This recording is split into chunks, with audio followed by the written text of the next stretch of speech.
Hey guys, this is Hunt Central, and today we're going to be jumping into something new since Halloween is come to an end, unfortunately.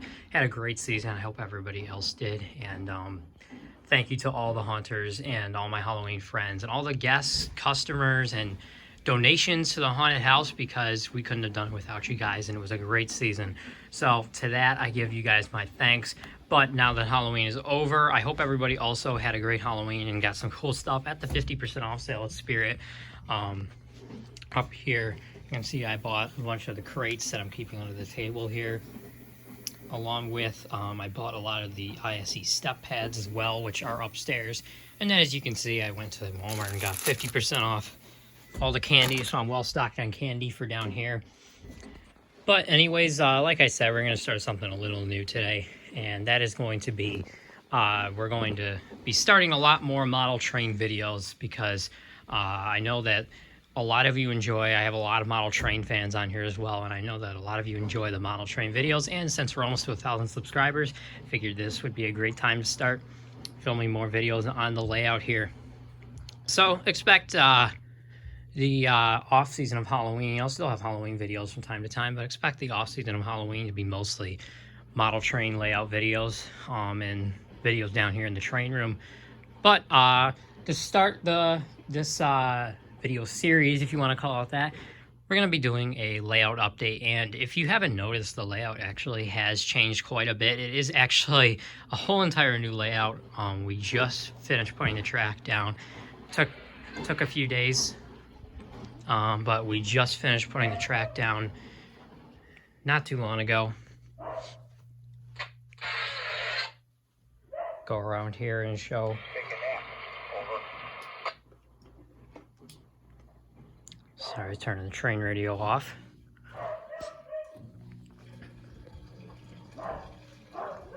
Go around here and show how it is so far, and I'm going to kind of just go around the layout and show what we want to do for each scene of the layout. As you can see, all of my buildings are up here, not in place yet, still working on the town, but we have the track down. So to start, I'll show you the track configuration. So we have two mainline tracks. Track 1 is a yard bypass, or what I'm calling it is a switch bypass. So track 1 goes this way, around through the forest, which, you know, future forest, around this way. I got a manifest here on track 1, and then meets back up with track 2 right here. Goes this way, and then both tracks go through the town here, or future town, all the way through and back around. Track 2, on the other hand, is more of a yard lead, so if you want to go into the yard, you would switch tracks here. There's a propane plant right here, which I'm working on. I got a nice little Elgar RS11 switching around. Track 2 goes this way. Got a little spur here for grain cars, or I'm sorry, salt cars. Right here, salt and sand. And then track 2 goes around that way, meets up back with track 1. Leading off of track 2 is the yard lead that goes here through, and then the yard splits into 9 or 10 tracks. The first track being the grain plant, and then coal storage down there. And then the rest of the track is, the rest of the yard is for anything that we would like to park there, staging wise, or anything else. And then the second last track over there, if you can see those box cars, it's going to be a box car terminal, since we do not have a box car plan on this layout, not yet anyways. There just wasn't any room. I might put one here eventually, but for now, we're just going to keep the layout as it is. But I'm going to show you all the phases that we're going to be doing, and take you on a little tour here. And this is not a layout tour, this is just going to be a layout update. Tour will come further down when the layout is close to complete, or I shouldn't say that because the layout really is never complete, but you guys know what I mean. So we'll take you on a little tour here. So as I said, I already explained that. One key thing that I do want to get on this layout is a lot of ballast and grass in. As you can see, the bare wood looks good, but long term will not look good, so I'd like to put grass all along here. Then right here is going to be a control point, or a CP. We haven't came up with the names yet, but each of the control points will have a name. Not a milepost number, I like to actually call them names. So they'll all have names. So this control point here, and then I'm actually getting a new crossover right here, because this is probably the most important control point on the layout, because this is where you can switch tracks, go into the yard, and go into all different parts of the layout from here. But anyways, right here, probably eventually want to get a signal bridge. That's going to be hard to program, but we can do it eventually. And I got to get another crossover for right here. So we have two crossovers, double crossovers, so you can switch either direction you're going. And then, as I said, right here, track 2 splits off. And right here is going to be a propane plant. This propane plant is actually being modeled after the Buffalo Southern Railway Niagara Energy propane plant in North Collins, New York. So I have an Elko RS11 here that's going to be mostly in charge of switching that and doing like the yard/short line things. And I eventually even want to get a little whip cone engine, a little tiny switching engine, even maybe a dummy to have just as a prop here in the front where that Elko is, and that can, you know, like it switches around the cars when need be, and then the Elko comes and pulls the cars out. Search up Buffalo Southern Railway on YouTube, and you'll see that that's a common exercise they do there with a little whip cone engine named 29. So not sure the exact type of engine it is, but I do want to get a little whip cone engine with a strobe on it, maybe. Just a cool little touch to the propane plant. And then right here, I would eventually, like, of course, want to get ballast. And I have the materials for the propane plant. I've yet to put in the towers and all that. So that's coming. Piping. I would like to get piping also. But anyways, moving on from the propane plant. This is like an industrial area here. So then we have the grain cars, which can fit about 3 grain cars. And then down there, we can fit extra grain cars. Or right now, I have just coal cars, which I'll get to those in a minute because those coal cars are really nice. And then just like that, you can flip the switch here and go into the grain plant here. As I said, I have 3 grain cars currently. And then over here, we have, I think, 9 more tracks. And as I said, the box cars over there are going to be a box car terminal, so minus that. But everything else is there for storage of power and cars, mostly cars, but I do want to save that last track over there to store power for an outbound train. But anyways, we now get to the forest. Over here is going to be, as I said, a forest area right here. So track 1 goes this way, and this is our working crossing right here. I'll include a clip in of this here.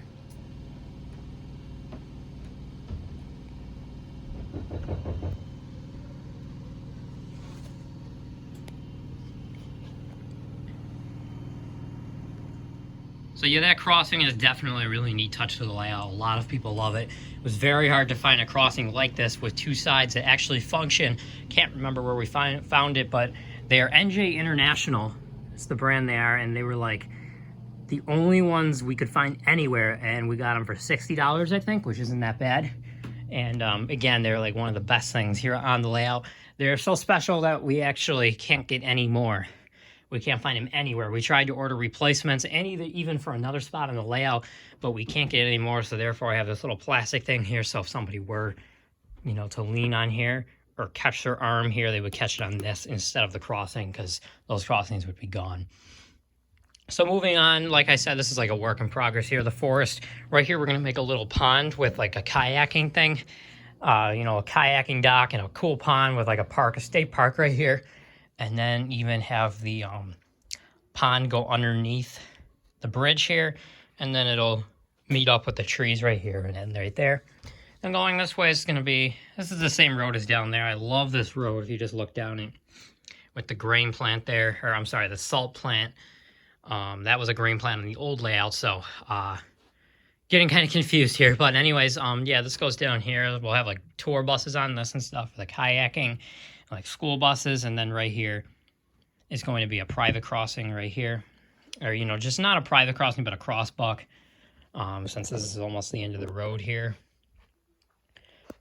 And then moving on this way, we have right here is where the yard starts to come into play a little more, I should say. And we have the engine terminal. Now, this was very important. This was one of the main things that we wanted on the new layout, an engine terminal, because on the old layout, we had really nowhere to keep the engines. They were kind of just always in the yard. we had a small engine terminal, but it was only one track, and I think it was only about like the size of this track right here going down here, track 1 of the engine terminal, and it really just did not have much room for engine storage. So, and as I'm adding on to my power fleet, we definitely need more engines and definitely need more space, therefore. So, so we have a little engine shed here, and then I'm actually working on a shop to go on the end there that the engines can go inside of for repairs, and then this is where we're keeping all our power. Little side note, the power that I'm going to start modeling is Norfolk Southern Power. The next few engines I buy are going to be all Norfolk Southern Power. I have a whole list of engines I want to get of NS, one of them being a Dash 9, of course, an 80 Mac, a Top Hat, SD60M. We want to model the old style of it. So yeah, I want to get a large NS fleet going on the layout because the main line is supposed to be NS, and I want the whole layout, but of course I'll keep these foreign EMDs around in the Elko. You know, just for a cool aspect. I mean, I have the cool Genesee and Wyoming SD40-2 there, and then I have a Guildford Maine Central SD39 along with a Southern Pacific SD39, which I even weathered up the Southern Pacific there. So definitely some cool engines that we want to keep around as foreign power on the layout.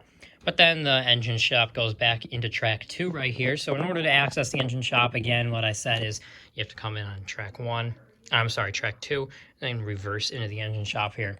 One additional note about track 1 is that the aspect of track 1 actually has no switches other than the crossover. So track 1 is kind of a cool main line that we can run the trains continuously, not having to worry about them derailing on switches or switches not being aligned properly. And then track 2 has all the switches and the yard lead, the industries, engine shop, etc., etc. So that's definitely a cool touch that we designed on this layout, so we can have two continuous trains running as long as we want them to be, or lengthwise, and as long as we want them to run time-wise, and have them, we don't have to worry about them, you know, having to stop or switch tracks unless they need to go into the yard or get out of the way for something behind them, or just let them run, not run the same direction or opposite directions even if we want to do that. So then here's a little closer look at the yard down here, and as I said, I want to put the boxcar terminal here and leave this siding down here available for at least 2 engines, 6-axle locomotives, and then eventually the yard, I do want to ballast the whole yard. That'll look really cool with spilled sand everywhere, and ballast, that's going to be a really cool touch to the yard. So here's a good view of the yard here.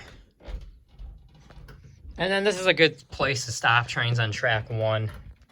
Right in front of the yard here where there's no crossings, because there's one crossing there, and then the next crossing isn't until down there.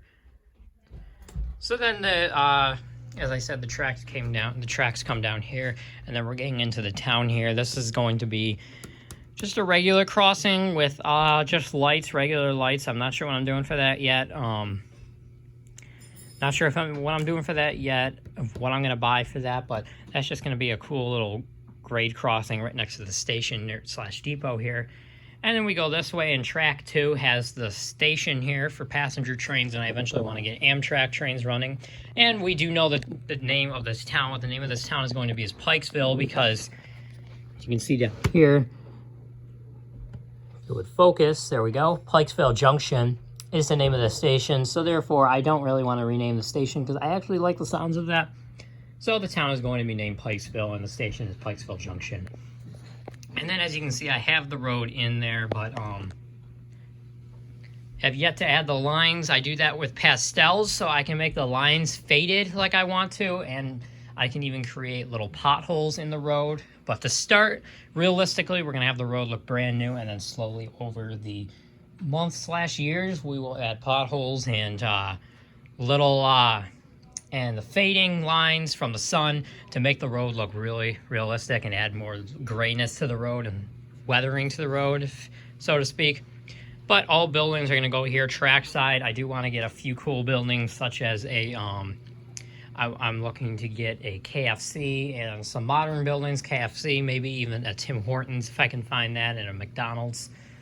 So definitely some cool layout buildings I want to get. And then down here, and we'll add all parking lots through here and stuff. It's kind of going to be like a busy plaza area. And then right here is the fire station down at the end of the road here, and we're going to actually...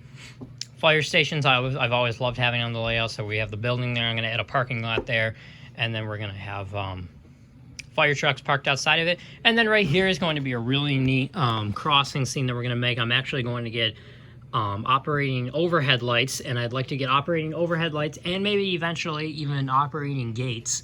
That's probably further down the line once we improve on our expertise here, but definitely will be a cool touch. Even if we can't get them wired in, I'm sure we can, but even if we can't get them wired in, the looks of the overhead lights there will look really cool on the diagonal aspect. And then the road just comes off the edge here and meets at the edge of the table. So neat little intersection scene here. Like this is going to be like a busy rail fanning intersection type thing here. And then all the buildings down there. And then the tracks come meet back up here, and I'm not sure what's going to go here yet by the bridges here, and then over the bridges, and that just about does it of going over the layout and everything we want on the layout. So one additional add-on that I forgot about, we want to add on, extend the table from here over to the wall there, get rid of all this and extend the table over, and we actually want to make an ore dock for coal cars and I actually eventually want to build a ship. It'll be coming off of that in like a little lake here, like a dock, a port, whatever you want to call it, and trains come back into there, and it'll be a really cool aspect to have the coal trains, or I'm sorry, the ore trains. They'll be then load ore, take them off and run them on the main line, and then back it back into the shipyard. It'll be a really cool, neat little addition to the layout, and I look forward to building that. So last but not least, we'll get to the table up here. Right now I'm kind of just keeping it to store my buildings, but this table eventually is going to be very helpful and very useful, I should say, important for running sessions. For those of you that don't know what an operating session is, it's when basically you get a bunch of friends together. You can do it as realistically, as unrealistically as you want. We like to do it realistically, but the main part of an operating session is just to have some fun with some friends and run some trains for a couple hours. We usually have them every Sunday from 10 to 2, assuming I'm not working or everybody else is available. So eventually we're going to get the wireless NCE system. But before I get too off track here with operating sessions and what we're going to do with those, up here is going to be a crew table or even like a crew lounge. Up here we're going to have... like I eventually want to get a mini fridge, a coffee maker. I have a coffee maker. Eventually I want to get a mini fridge. And then over here is going to be paperwork for crews to pick up. And we're going to assign everybody a train to run. Like I said, we want to do it as realistically as possible. So I'll assign everybody like a train to run. You can request a train you want to run. And we're going to make that pretty realistic. And then over here, we're going to make we want to make a paint booth to weather locomotives and take pictures of locomotives. And then over here is sanding and like a workbench right here. And then over there, we want to have all the stuff I just mentioned. And also another thing I forgot was, I forgot it again, but anyways, yeah, that's what's going to go there. Or, okay, I'm sorry, I forgot it. A place where you can unbox engines and keep your boxes here for when you're about to leave the train room. And I have one additional thing to show you guys, and then this video will be all wrapped up. So I'm working on this right here. These walkie-talkies is, I want to get more of them and have them all on the same channel. So what we want to do is have a dispatcher upstairs in a different part of the house. And so they're actually away from the layout, and because realistically cannot see the whole entire layout like in real life. A dispatcher cannot see the whole main line. So we want to have them in a different part of the house and away from the layout, and they can kind of talk to the, we're going to have a signal person that changes all the signals, talk to the signal person. Somebody will be controlling the signals, and then the dispatcher will be upstairs and we'll be in contact with everybody, telling trains what to do and what not to do, and to stop at a control point or where they're clear and where they're not clear. So definitely that'll be a cool aspect. And one other thing I forgot to mention is that I would like to get a test track somewhere down here to program locomotives, especially once we get the wireless system for my old controller to go there, so we can program engines, you know, put different horns and bells and addresses on them and get them ready to run on this layout if need be. But I think that just about wraps up this video for today, guys. I hope you enjoyed. Look for more updates because I'll definitely be posting more as the layout goes on. But if you did like the video, please hit that like button and share this video. Try to get more views on the layout to model train friends, even haunters, if you guys would like to see more of this kind of stuff other than Halloween. So anyways, guys, thanks for watching as always, and I hope everybody has a great day, and we'll see you next time.